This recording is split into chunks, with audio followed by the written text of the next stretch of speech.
اور آج ہم دیکھیں تو ایک بے چینی اور اضطراب کا عالم ہے. ہر شخص ایک عجیب کشمکش میں بھاگم دوڑ لگی ہے.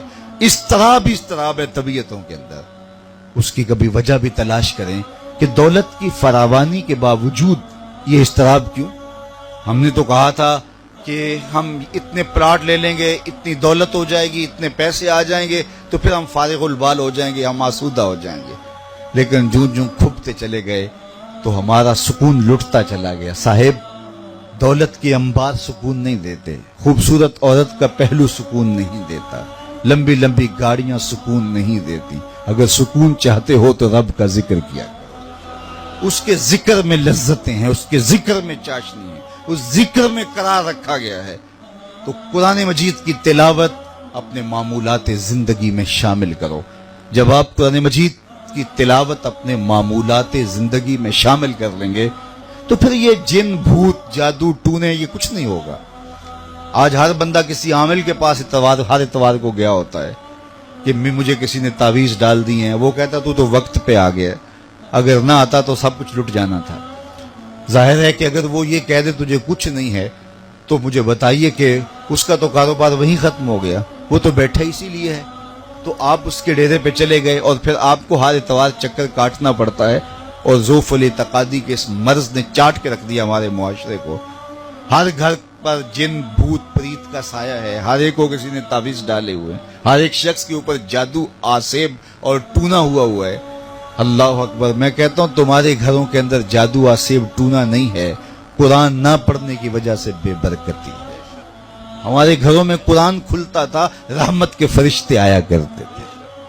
آج گھروں میں قرآن نہیں کھلتا، صبح جو ہے وہ فیس بک کھلتی ہے. آج گھروں میں قرآن نہیں کھلتا، بے برکتی اور نحوستیں نہیں آئیں گی تو اور کیا آئے گا. تو آئیے اپنے گھروں میں قرآن کے اجالے کیجئے، قرآن کا چراغاں کیجئے. لوگ کہتے ہیں میں یہ خبر دیکھی. میاں تم نے خبر کہاں سے دیکھی؟ کہا رات مجھے نیند نہیں آ رہی تھی تو میں نے چینل کھولا تو یہ خبر وہاں چل رہی تھی.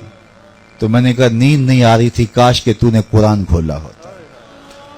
جب بے چین ہوا تو نے چینل کھولا اپنی بے چینی کو مٹانے کے لیے، اور وہاں بریکنگ نیوز کے طور پہ تجھے اور بے چین کرنے والی خبر چل رہی تھی. تو نے تو بے چینی کو مٹانے کے لیے، وقت گزارنے کے لیے، نیند نہیں آ رہی، عجیب کشمکش میں ہے تو چینل کھولا. کاش کہ اس وقت تو قرآن کا چینل کھولتا تو پھر دیکھتا تجھے قرار باطن نصیب ہوتا یا نہ ہوتا.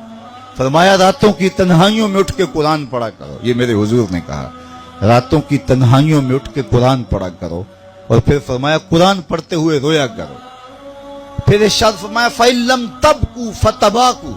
اگر رونا نہ آئے تو رونے کی کوشش کیا کرو. اپنے اوپر طاری کرو یہ کیفیت کہ درد پیدا ہو اور قرآن پڑھتے ہوئے رونا آئے. حضرت داتا گنج بخش علی حجویری علیہ رحمہ سے ان کے ایک مرید نے پوچھا، حضرت اگر رونے کی کوشش کریں پھر بھی رونا نہ آئے؟ فرمایا پھر اپنے مقدر پہ رویا کرو کہ تم رونا بھی چاہتے ہو، تمہارے دل اتنے سخت ہو گئے ہیں، اتنے سنگ دل ہو گئے ہو کہ تمہاری آنکھیں آنسوں کا خراج نہیں دیتی. تو راتوں کی تنہائیوں میں اٹھ کے قرآن پڑھو اور قرآن پڑھتے ہوئے رویا کرو. اور اگر رونا نہ آئے تو رونے کی کوشش کیا کرو.